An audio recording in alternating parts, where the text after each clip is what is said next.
Саламатсыздар, урматтуу көрүүчүлөр.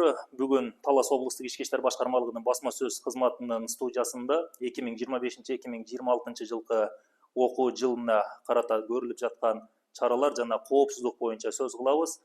Студиябыздын коноктору Талас райондук шаардык билим берүү бөлүмүнүн башчысы Момоконов Турдубек Аргынбекович, Талас облустук ички иштер башкармалыгынын башчысынын орун басары, милициянын полковниги Ибраимов Зорбек Рамазанович конокто.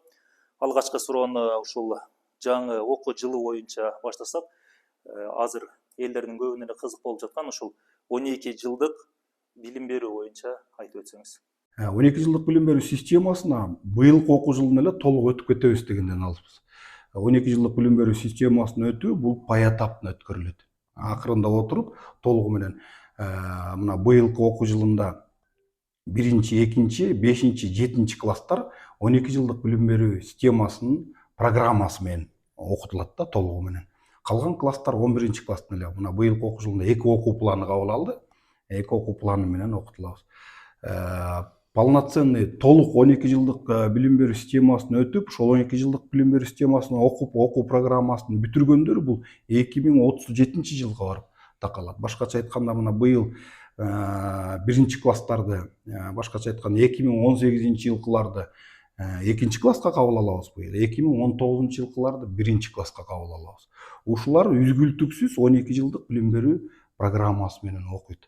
Ал эми калган класстар мына быйылкы окуу жылында мен айткан ушул 4 класс гана 12 жылдык билим берүү программасы менен толугу менен окутулат. Чоң рахмат. Ошондо быйыл 11-чи класска көчкөн же болбосо сентябрдан баштап 11-чи классты окуй турган окуучулар 11-де эле бүтөт. 11-чи классты эле бүтөт. Чоң рахмат. Кийинки суроону Зорбек Рамазановичке узаталы. Зорбек Рамазанович, ушул азыркы учурда мектептерде көрүлүп жаткан коопсуздук чаралары же болбосо санариптештирүү боюнча мектептерде жүргүзүп жаткан жумуштар боюнча айтып өтсөңүз. Саламатсыздарбы, урматтуу көрүүчүлөр. Бүгүнкү күнү мектеп окуу жылына байланыштуу жана мектептердеги болуп аткан кылмыштуулуктун, укук бузуулардын алдын алуу максатында биздин Кыргыз Республикасынын 103 сандуу мыйзамынын талаптарынын алкагында жергиликтүү бийлик менен жана ошондой эле билим берүү тармагы менен биргеликте бүгүнкү күнү Талас областынын аймагында 37 мектепке камералар коюлуп атат. Андан тышкары ошо жергиликтүү билим берүү бөлүмүнүн башчысы менен жериндеги мектептин директорлори, тарбия завучтары менен тыкыз биздин кызматкерлер тыкыз мамиледе биргеликте ошо алдын алуу иш-чараларын жүргүзүп келатат. Ошого эле улай эле камера койгондорго, видео камера койгондорго буга чейин дагы биз социалдык тармактарга чыгарып жаттык. Жанакы дем өрчү болгондорго же болбосо жергиликтүү бийлик өкүлдөрүнө ар түрдүү сыйлыктар берип жатасыздар. Бул эми башка жарандар дагы ушундай коопсуздукка, санариптештирүүгө жардам берсе, ошолорго карата милиция тарабынан көрүлүп жаткан стимул катары баласак болобу? Ар бир жаран өзүнүн аймагында жашаган же айылында ушу укук бузуунун жана кылмыштуулуктун алдын алуу максатында жана бөгөт коюу максатында инициатива көтөрүп келгендерди биз ошентип калгандарына битке стимул болуп өздөрүнүн коопсуздугун карасайын деген ой менен берилип атат.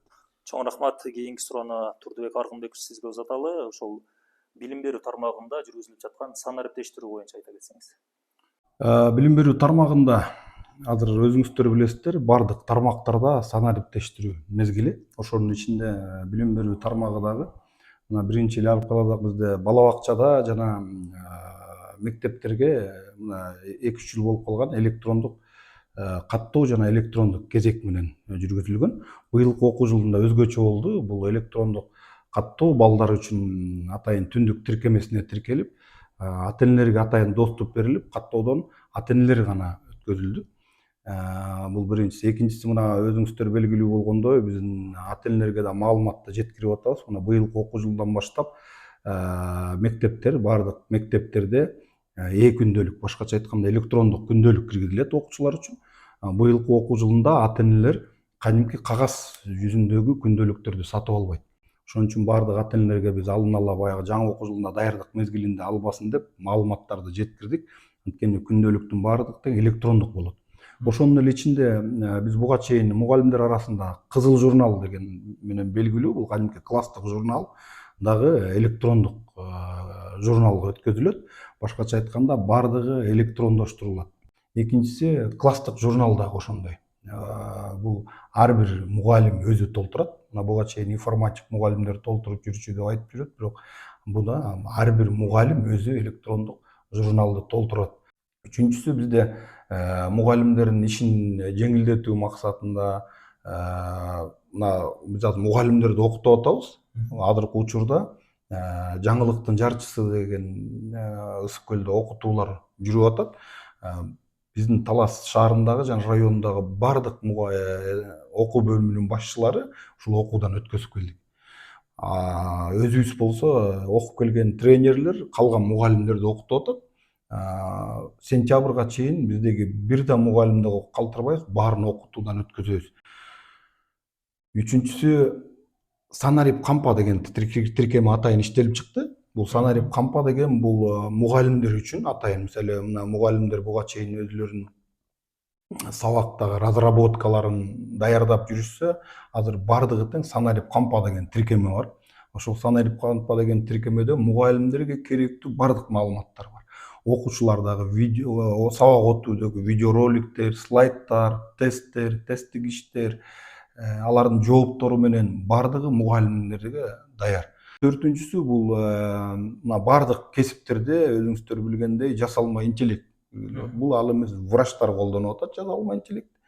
Ошон үчүн биз мугалимдерге да киргизилди, атайын жасалма интеллектти колдонуп сабак өтүү. Башкача айтканда, мугалимдер жасалма интеллекттин жардамы менен убакытты үнөмдөө үчүн жат жазууларды, контрольный работаларды, тесттерди жасалма интеллекттин жардамы менен текшере алат. Чоң рахмат. Кийинки суроо Зорбек Рамазанович айта кетсеңиз, буга чейинки ушул милиция катышкан жыйындарда мектеп мугалимдери же болбосо билим берүү кызматкерлери тарабынан мектептерге ИДН кызматкерлери деп айтышат көпчүлүк. Жаш өспүрүмдөр менен иштеген тез көчүлөрдөн жетишпей жаткандыгы боюнча маселелерди көтөрүп келишет. Ушул багытта жумуштар боюнча айтсаңыз. Биз дагы азыркы күнү болсо биздин ошо Ички иштер министрлиги тарабынан бизге дагы ошо жаш өспүрүмдөр менен иштөө инспекциясына дагы 8 штаттык бирдик бүгүнкү күнү берилди. Азыр 8 штаттык бирдик берилди. Ошо кызматкерлер бар азыркы күнү ушу кай жерде мектептер көп, кайсы район, Талас областынын аймагында ошо нагрузкасына карап ошо кызматкерлерди бөлүп берип, баягы жеринде ошо билим берүү тармагынын кызматкерлери менен чогуу алдын алуу иш чарасын алып барууга уже бекитилген ар бир мектепке биздин кызматкерлер ошо эми иш 1 сентябрдан баштап окуу жылы башталган замат чогуу биргеликте ошо мектеп директорлору менен, сот завучтары менен чогуу жумушту алып барышат. Чоң рахмат, урматтуу коноктор, биздин студиябызга келип маек куруп бергениңиздер үчүн сиздерге ыраазычылык билдиребиз. Урматтуу көрүүчүлөр, бүгүнкү берүүнү ушун менен жыйынтыктайбыз. Саламатта калыңыздар.